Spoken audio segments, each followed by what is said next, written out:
Welcome to Security Architecture Podcast, where we help cybersecurity professionals to stay ahead of the curve and ensure they are successful in their cybersecurity journey.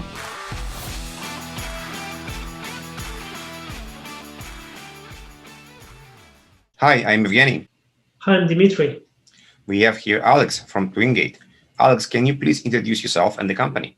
Yeah, hey guys, really nice to talk to you. My name is Alex Marshall. I'm the Chief Product Officer and one of the co-founders of Twingate. Twingate just launched this year and is a zero trust network access product.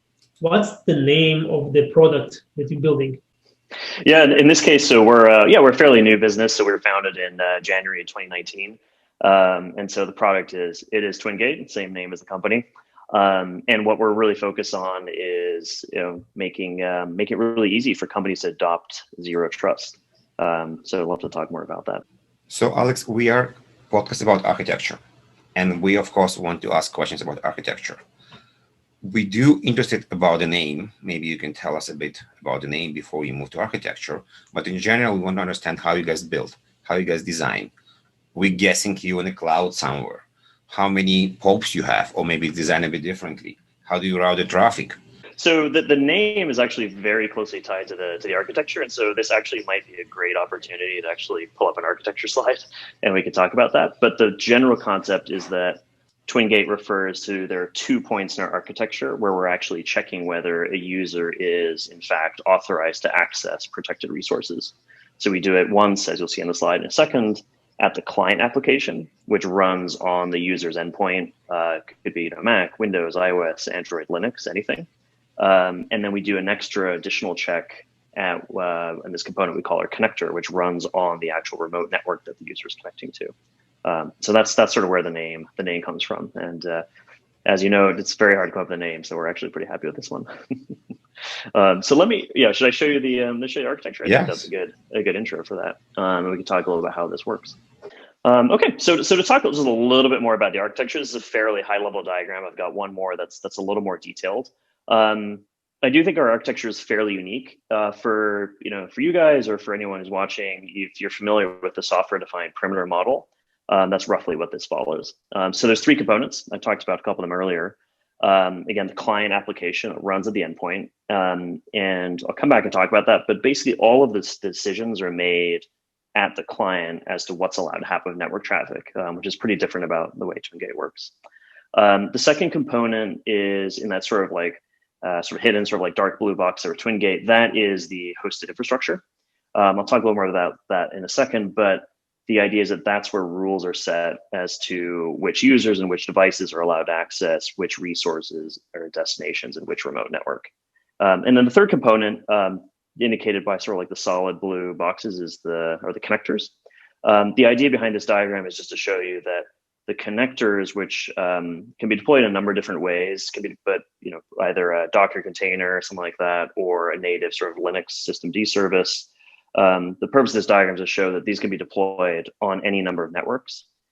Doesn't really matter whether it's public cloud or on-prem.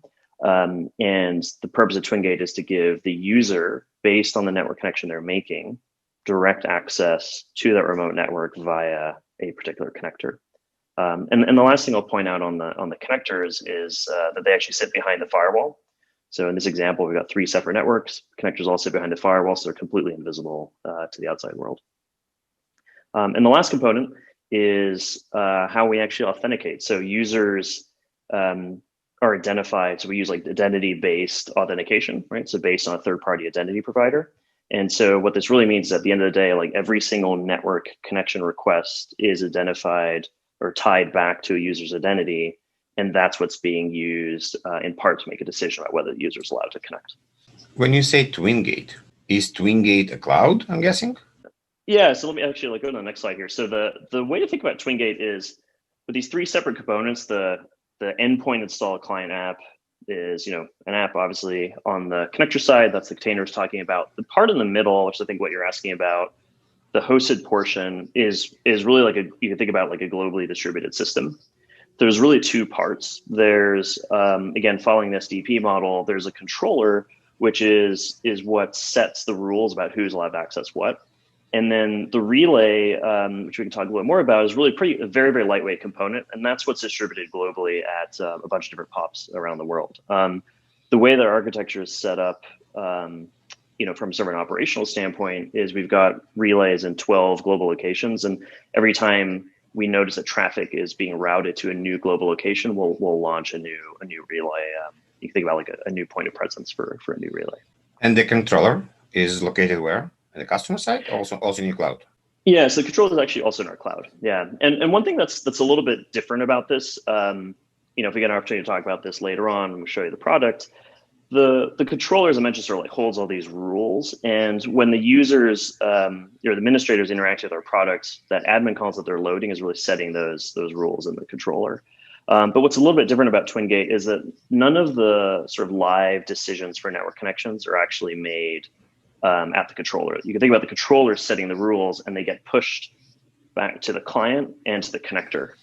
And so when an internet network connection is being initiated on one of the endpoints that's part of the system, that client is actually responsible for making that decision about whether that traffic should continue to the remote network. So the controller actually provides P2P connection between the client and the connector. Right. Yeah. So it's a little bit. So the controller is actually sort of out of the picture. So the controllers. So again, let me run through an example. So let's say that I'm using a Mac laptop and I've been given access to, let's say we have this like DB address in AWS. So in the controller, what you'd say Alex is part of the DevOps group, and as part of being the DevOps group, he's entitled to access this internal database on AWS. So the sequence of events is that when I try to access that address, our client application actually sees that there's a request coming through for this internal address, which, as indicated by the name, is a private, internal address. And what we do is that the client then initiates a connection through the relay and then onto the connector. And the relay actually really the only purpose it serves is sort of like think about like sort of a connection broker to actually get the client in touch with the connector. And from there, we actually set up a single pinned like end-to-end TLS connection from the client to the connector where the data travels over. So the relays really just like exist to make sure that the client can connect directly to the connector, and the controller is really out of the picture at that point. And let's say if we want to disconnect the connection that exists, how would we do that? Mm-hmm. Yeah, so there's two ways that could happen. And again, this refers back to the sort of like the Twingate name. So one way that could happen is in the admin, let's say in the admin console, we've linked it up to one of the identity providers. We've listed Okta, G Suite here as examples, but it might be Azure AD or OneLogin. Let's say I leave the company and my account has been disabled. What will happen immediately at that point is my account gets disabled, controller picks up that change, and it pushes that change to both the client and the connector, so that there's 2 points where it's indicated that my account is no longer valid. At that point, the connection actually shuts off. So if I want to browse from Toronto to Australia, would I get to Twingate Cloud and then you guys will relay me to Australia? Are you going to use some kind of backbone? Yeah, so at this point, the way that the product works is, if you're Toronto going to Australia, if the resource is based in Australia, we'll connect you to your connection would go from your endpoint in Toronto to the nearest relay, which in our network would be Sydney. And that traffic at this point actually just goes over the public internet. So we don't sort of like have like sort of like backbone infrastructure set up. However, one thing that we can get to, maybe we have a chance to talk about, some of the tech on the client, is that we actually have some low-level sort of network transport, sort of like traffic control technology that allows us to get sort of higher performance over either sort of like noisy or like higher latency network connections. And so that operates at the transport layer. And what we're doing is we're basically optimizing flow control over that TLS tunnel. So that's all sort of like proprietary, and it's protected by the patents that that we hold in the company. So that sort of helps give you that performance over that long distance connection. But the key thing is that we wanted to make sure that we weren't sort of sitting in like the key network path of having the connection from your client, from your endpoint to the connector go through some like large geographic distance. We want to make sure that's a direct connection. So this brings us to the question around the license. Is it based on client? Yeah, what we want to do is keep it really, really simple. So the way that we license the product is per user per month. There are a number of different product tiers. Some of those product tiers will introduce limits on the number of devices and users, but the general principle is if you're a large organization, we want to make sure that you actually use and deploy our product. And so we didn't want to place some like artificial limits based on the number of connectors or groups or users or anything like that. So it's very, very simple, like per user per month. And that fits, by the way, with our like general philosophy. Like a lot of like I think how we've been approaching the problem of like bringing zero trust to companies is that what we looked at when we were actually starting the business is that zero trust as a concept has been around for a really long time, but it hasn't been widely adopted. And we think that that problem is largely around the complexity of some of the products that exist right now. So we try to make everything simple, and I think the pricing like really reflects that as well. Makes sense. So it means that I can install any amount of controllers I want. Then the only cost from on my side is this virtual machine that I'm creating for the controllers. That's right. Yeah, exactly. And so the controller is centralized. The connectors can go into as many remote networks as you have, and that's part of like our pitch, which is that what we've seen again with existing VPN solutions and with competing solutions is that very often people running networks and thinking about network infrastructure and architecture have to modify what they already have in place in order to fit in a remote access solution, right? So we don't think that's the right approach. Like what you should do is like when you're designing your network infrastructure, design it how you think makes sense for your internals, for your product, for your business, and then allow people to connect into that network where it's necessary. So that's the idea in the connectors. You put it into subnets and networks where you need them. You're actually virtualizing SD-WAN boxes. Yeah, exactly. That's actually a really good way to think about it. Yes. Do you guys have an idea of like IPsec connectivity from an office, or it's usually just a client? So are you talking about sort of like a site-to-site type of connection, or what do you mean? Yes. Or usually people just use the client to connect? Yeah, so it's interesting you bring that up because a lot of customers have sort of come to us, especially 2020, where everyone's working from home, because they're seeing every employee connect back to the office and see the traffic go through their office network and then back out. So this idea of hairpinning network connections, and so that architecture has actually been a trigger for them to talk to us in the first place. Makes sense. So largely what we're offering to customers is, no matter where your users are, no matter what endpoint they're using, and no matter where the resources are that they're accessing, we allow those employees to connect directly to the resource without going through an office connection. You mentioned MFA or single sign-on or user. Can you elaborate more? Who do you guys work with? How do you guys work? Do you do any other checks? Mm-hmm. Yeah. So there's a number of things that we do, and there's more that we're working on. So let's give you a quick overview. So from the very beginning, we made a decision that every single network connection should be linked back to the user's identity. And that's actually fairly unusual, as we found from working with sort of like endpoint protection partners and so on, is that it's very common to know the IP address or maybe something about the hardware, but rarely who the user is in the corporate identity system. And so that's one thing that we started with. And so our integrations have sort of like been led by our customers. And so we started with Okta as an identity provider. We support G Suite, Azure AD, One Login support's coming very soon. And from an architectural standpoint, it's pretty easy for us to bolt those on. So that's where we're starting with that. A lot of these identity providers do offer MFA or 2FA solutions. I actually want to show you in the product a little bit later how that works. But one thing that we've realized is that there's such a varied level of support between the identity providers, and what our customers are asking for is more control over when MFA is applied, that we're actually going to start implementing some of that functionality ourselves. So what we'll have, the next sort of like couple months here is identity-based access, first-party sort of 2FA checks, and we already have a bunch of device information, and layer that on top of like user sort of network analytics that we're doing. So we track every single network connection that goes through a product. You layer all that together, and you have a pretty powerful view of like what's going on in your internal network. So at any given moment, you can show us who connected where, what type of protocols, additional information about these connections. Yeah, that's exactly right. So and obviously like we just came to market in the last 4 months, so a lot of this is evolving. But what a customer can do today is go into our admin console and basically get a record of like every connection that's made, and it's actually pretty detailed information, because since every network connection that goes to protect the resource goes through a connector, that's where we're collecting the data. So we get connection establish time, when it closed, the device ID if we have it, IP address, how much data was transferred, what port it was on, what protocol. there's actually quite a lot that we're quite a lot of visibility we're providing there. And again, all that gets linked back to their identity. Right? So.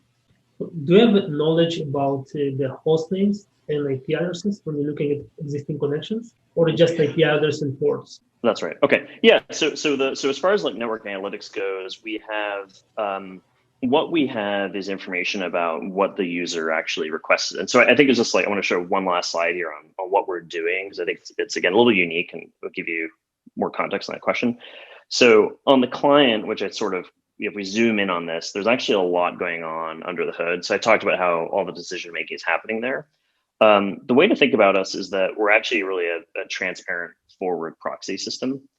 And so when we see a network connection request, so in my earlier example, I was talking about this sort of internal DNS name. But to answer your question, whether the user uses an internal DNS name or an IP address, both of which can be private to that network and non-routable from the device without Twingate, what we do is we look at everything that happens at layer 4. And if we see a connection request that something should be protected, we actually pass it through one of these transparent proxies. And so because we support like TCP, UDP, and there's DNS in there for different reasons, we actually don't care what the protocol is, the underlying protocol is, we just forward all that traffic through.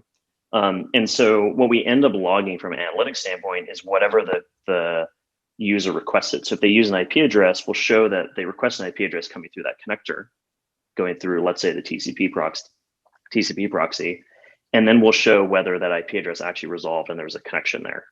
Right, but if they use DNS, we'll show that. So it sort of depends like what the users, what type of connection they're initiating and what address they're using. Is there mandatory client application that you need to install, or there is also a clientless option? Yeah, so right now, and that's like, so we got the client slide up here. So right now, we've made sort of like a product decision to support a client required option, and that doesn't mean that we won't support an sort of like agentless option or clientless option in the future. But I think the reason that we decided to do this is actually pretty important. So I think earlier I was describing this sort of like a network overlay. Is the biggest problem that we see, and again with zero trust, is like adoption doesn't happen. And so a product decision we made really early on around this is that a big part of adoption is you can have a great product, but if it's hard to go through the change management process internally, people aren't actually going to use it. So the reason the client option works really well is, again, because of these transparent proxies, we support any protocol. And a lot of the problems that we've seen around adoption are that people use, browser-based applications, things work great because it's two possible ports. Maybe they'll use, maybe there'll be support for SSH, fine. But what starts getting really complicated is, let's say you're using a Salesforce.com plugin in Gmail, which is using API endpoints that are Salesforce in the background, where there's no way to actually authenticate the user. It becomes really problematic. And so we think that there's a benefit here to having an agent which sits at the OS level, like scanning all outbound network connection requests, and if there's a match, regardless of the source, to then process that connection as needed based on the user's authorization. So we think that this is like broadly a more sort of inclusive option that will allow you to put Twingate in and then not really think about it again. And we think that that's super, super important. And so in the future, we could easily adopt this to clientless option, but then the options for supporting protocols become more and more complicated. So we think that this is the right decision on how to start. And really none of our customers have any complaints at all about installing an agent. So, Alex, I see UDP, TCP, DNS on the slide. Mm-hmm. So tell me more about the protocols you guys support. Do you do VoIP? Can you do password reset? Can I print? Can I do file share? Yeah, absolutely. So again, because we're operating at layer 4, we really don't care. And so there's actually a proxy we didn't even put on the slide here. We actually support NetBIOS as well, which has its own sort of peculiarities. But TCP captures like the vast majority of what people are doing. But to your example on VoIP or like our Zoom call that we're on right now, for example, UDP would cover that. So what we're looking at is not, is it SSH, is it web, is it RDP? We actually don't care because we're operating one layer below that. And so what we really focus on is like, we want the experience of the customer to be, I installed Twingate and then everything works exactly like it worked before, whether I was on the local network or whether I was, accessing remotely using VPN. And we have had customers try this out and they say that they can print in the local office printer from their house. I don't know how they pick up the printout, but all of that is supported. And DNS is an interesting one. It seems fairly simple, but as particularly in Windows environments around the complexity of like Windows domain joins, where there's some peculiar sort of DNS queries are used, like all of that works seamlessly with this agent running on the endpoint. I have a question around that. Can you explain what happens in case of malware that's landing on a device and trying to communicate over already authenticated client or connection? Mm-hmm. Yeah, so I think for that use case, I think there's really only a couple answers. Like number one is you have to prevent malware from landing on the endpoint in the first place. If it's undetected from the standpoint of malware lands on the endpoint, the next thing is how is it possible to detect changes in network traffic that are happening? So sort of like based on like analytics data, something like that. So I think our answer, I want to give you a quick anecdote from a customer, but I think our answer today is that we don't directly protect against that. However, what we would encourage is just like anybody else deploying security on the enterprise, is like, yeah, we work alongside anything you have deployed. And so a lot of our customers do use endpoint agents that work alongside Twingate. One example I want to give you is we had a customer, they moved from using 5 or 6 different open VPN gateways to like a single Twingate deployment. And they emailed us and they said, when we're seeing a whole bunch of connections to MongoDB, what can we do about this? Because it doesn't seem like it's coming from any kind of user. And so they pulled up the network analytics and they saw that there's actually nothing coming through Twingate, which at least let them narrow it down to some other issue that they had with their internal network configuration. So it's not a malware example, but it is an example where like being able to see that and respond to it is important. So the visibility helps them to identify such anomalies. And yeah, exactly. You mentioned that you encourage customers to install some type of antivirus or EDR solution to prevent malware landing on the device. Do you have any posture check in your solution that verifies that? Mm-hmm. Yeah, so today our posture check is fairly basic. It's actually on our immediate roadmap in the next 2 or 3 months to sort of bolster that. The level of check that we're doing right now is really limited to sort of like high level device characteristics. What platform are you running on? Things like that. What we want to do is really sort of feed information back that we're getting. Since we have that sort of like footprint on the endpoint, is feed that information back into the system so we can make decisions around that. And one of the sort of like product design challenges has been like, how do you do that in a way that's fairly easy to configure and understand?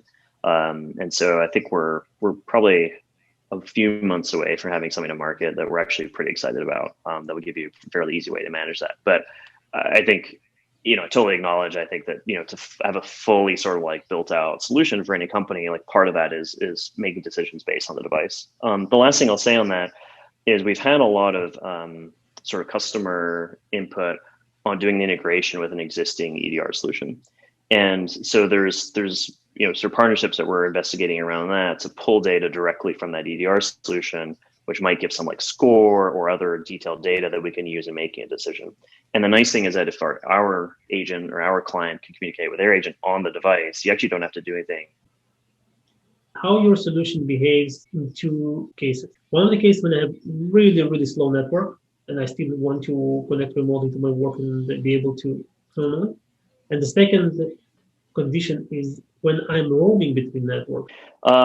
Yeah, so I'll answer the second question first on sort of maintaining sessions. So that specific scenario you're talking about is very common, right? So SSH it can be really painful. One of our customers actually introduced us to a different client, which avoids that issue. So I'd recommend that.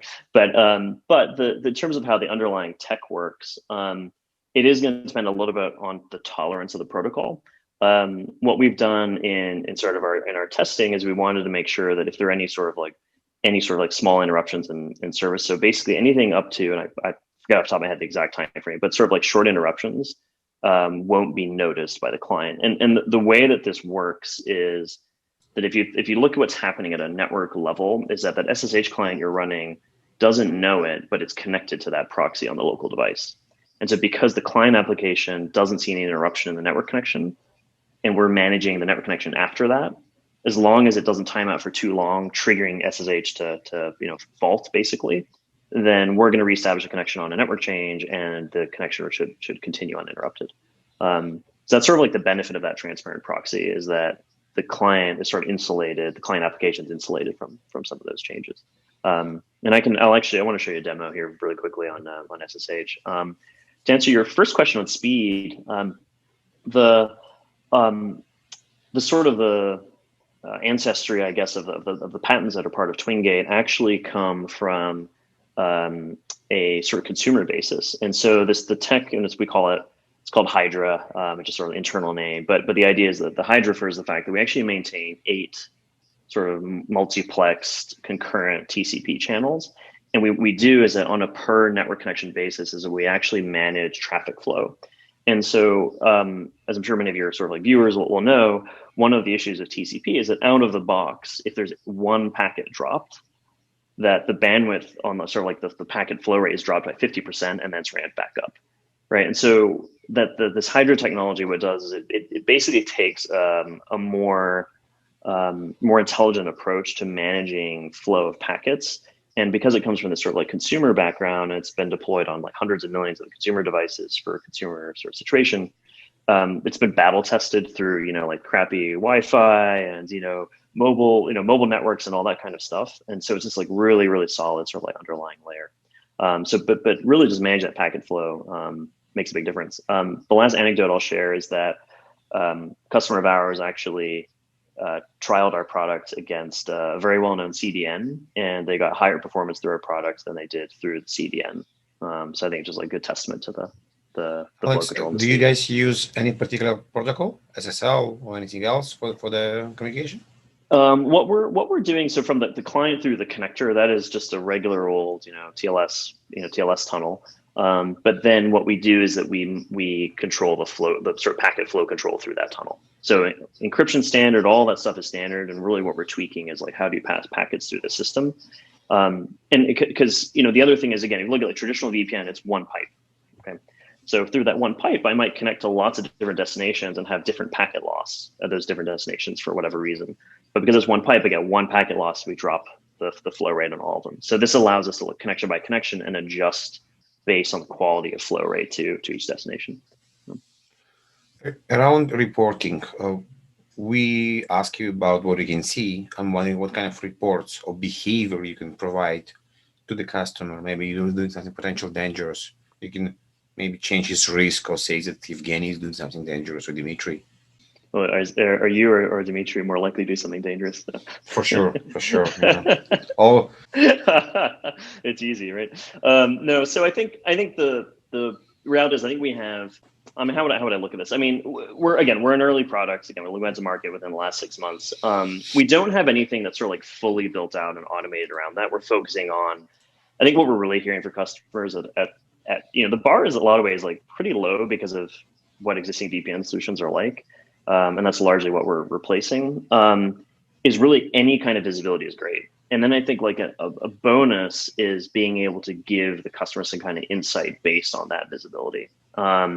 So, that's something we are very focused on. I think one thing we're very aware of internally as a product engineering team is it's really easy to give a lot of false positives and then basically have the customer switch off the feature.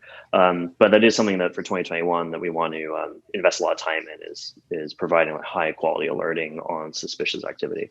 So as an example, if I'm an accountant and I'm trying to open the connection to Git repo, that's something that would be triggers alerts and you will be able to notice.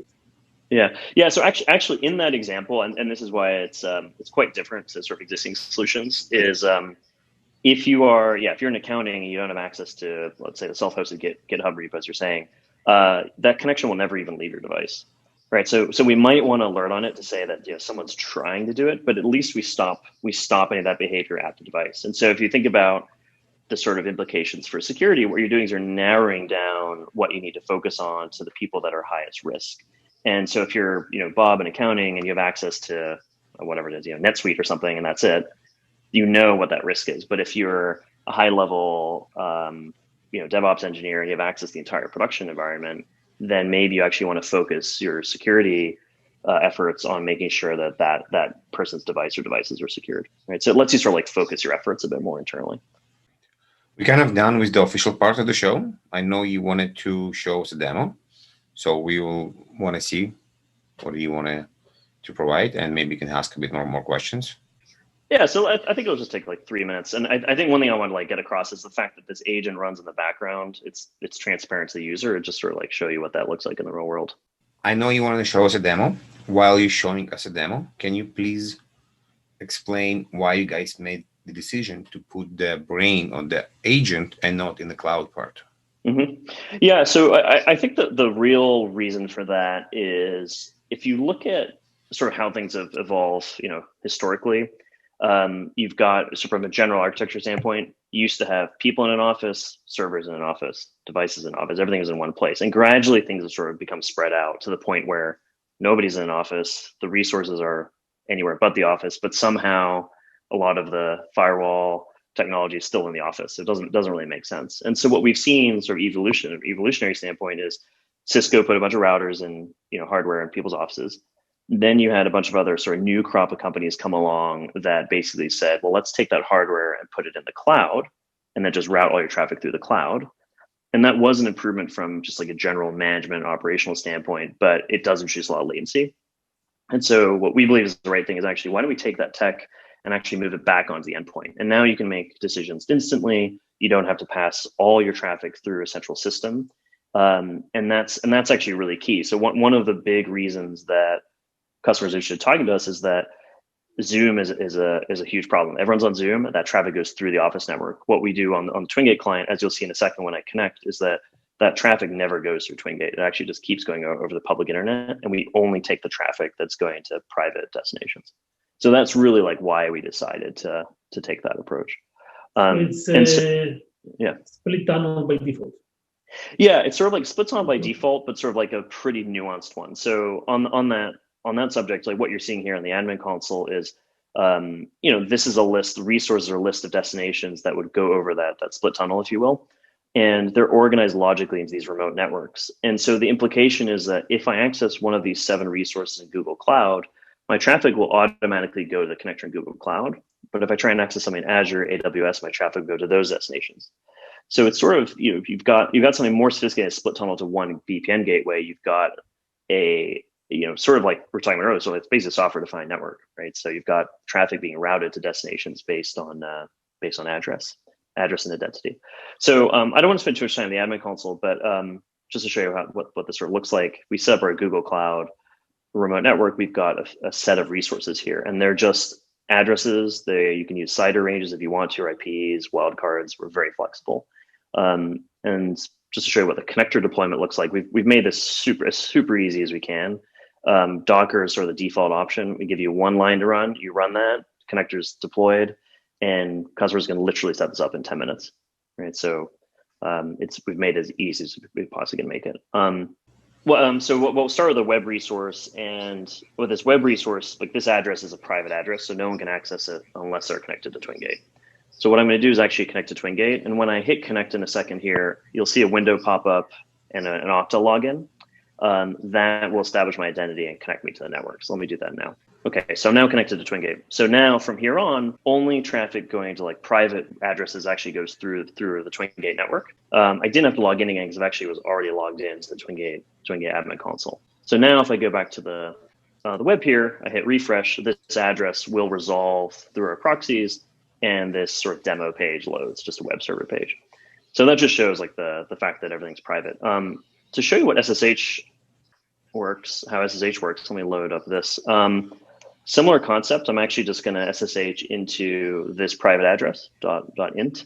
I've been given access to it, but there's been a policy set that forces me to go through a 2FA check. So what we're really doing here is, because we act at this low sort of layer 4 level, we can say, even though you're doing an SSH connection, even though SSH knows nothing about Okta or 2FA, we can put a 2FA check on top of this.